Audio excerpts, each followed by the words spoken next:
வணக்கம் ஃப்ரெண்ட்ஸ்.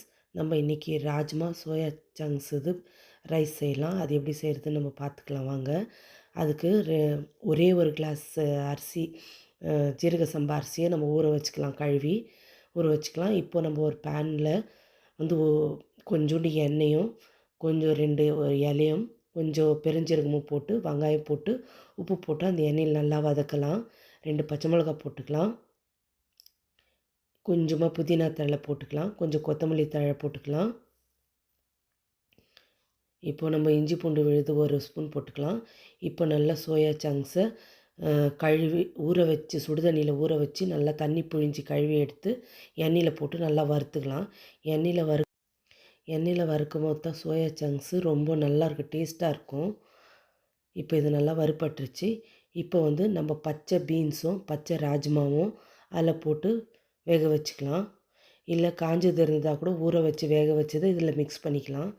ஏன்னா ஹெல்த்தியாக ரொம்ப ப்ரோட்டீன், ஹை ப்ரோட்டீன் இது. இப்போ நம்ம 1 கிளாஸ் தேங்காய் பால் ஊற்றிக்கலாம். 1 கிளாஸ் அரிசிக்கு 2 கிளாஸ் தண்ணி ஊற்றணும். நான் 1 கிளாஸ் தேங்காய் பால், 1 கிளாஸ் நார்மல் தண்ணி ஊற்றிக்கிறேன்.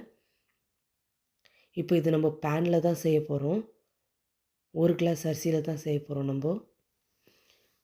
இப்போ தண்ணி நல்லா கொதித்து வந்துருச்சு. நம்ம தேவையான அளவு உப்பு சேர்த்துட்டு, எவ்வளோ உப்பு இருக்குது சேர்த்துட்டு, இப்போ வந்து நம்ம 1 கிளாஸ் அரிசி அதில் ஜீரக சம்பா அரிசியை அதில் கொட்டிக்கலாம். இப்போ தண்ணி நல்லா சுண்டு வந்துருச்சு. இப்போ நம்ம ஒரு ஃபாயில் பேப்பர் போட்டு மூடி, லெட்டு போட்டு மூடி வச்சிடலாம். உங்களுக்கு அடி பிடிக்குதுன்னா அடியில் தவா வச்சுக்கோங்க.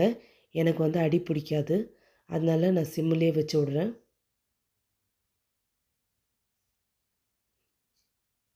இப்போ ஒரு 10 நிமிஷம் கழித்து நம்ம பார்க்கலாம்.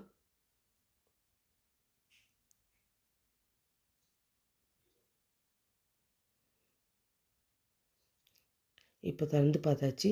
நம்ம ராஜ்மா சோயா சங்க்ஸ் ரைஸ் வந்து பாருங்கள் எவ்வளோ உதிரி உதிரியாக பேனில், அது 1 கிளாஸ் அரிசி 4 பேர் சாப்பிட்ற மாதிரி நல்லா நிறைய வந்திருக்கு. நல்லாயிருக்கும், ரொம்ப சுவையாக இருக்கும். இதுக்கு எல்லா குழம்பும் வச்சு சாப்பிட்லாம் காரசாரமாக. ட்ரை பண்ணி பாருங்கள் ஃப்ரெண்ட்ஸ். இந்த வீடியோ உங்களுக்கு பிடிச்சிருந்தா சப்ஸ்கிரைப் பண்ணுங்கள், கமெண்ட் பண்ணுங்கள், லைக் பண்ணுங்கள், ஷேர் பண்ணுங்கள். நன்றி ஃப்ரெண்ட்ஸ்.